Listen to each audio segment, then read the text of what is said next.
The Expressionless, as suggested by Ryan Taylor. In June 1972, a woman appeared in Cedar Sinai Hospital in nothing but a white, blood-covered gown.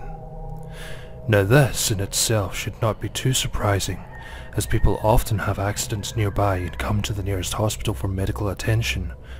But there were two things that caused people who saw her to vomit and flee in terror.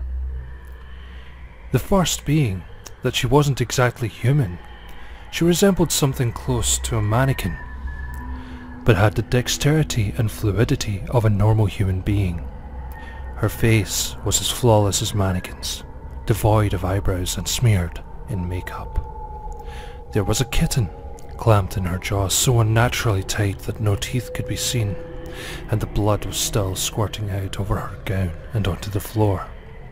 She then pulled it out of her mouth, tossed it aside and collapsed. From the moment she stepped through the entrance to when she was taken to a hospital room and cleaned up before being prepped for sedation, she was completely calm, expressionless and emotionless. The doctors thought it best to restrain her until the authorities could arrive, and she did not protest.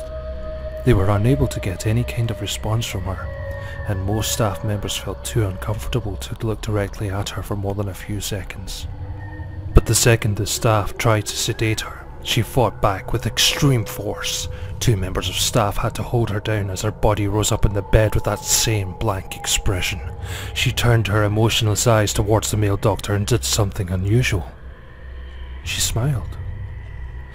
As she did, the female doctor screamed and let go out of shock. In the woman's mouth were not human teeth, but long, sharp spikes. Too long for her mouth to close fully without causing any damage. The male doctor stared back at her for a moment before asking, "What in the hell are you?" She cracked her neck down to her shoulder to observe him, still smiling. There was a long pause. The security had been alerted and could be heard coming down the hallway. As he heard them approach, she darted forward, sinking her teeth into the front of his throat, ripping out his jugular and letting him fall to the floor, gasping for air as he choked on his own blood. She stood up and leaned over him, her face coming dangerously close to his as the life faded from his eyes. She leaned closer and whispered in his ear, "I am God." The doctor's eyes filled with fear as he watched her calmly walk away to greet the security men. His last ever sight would be watching her feast on them one by one.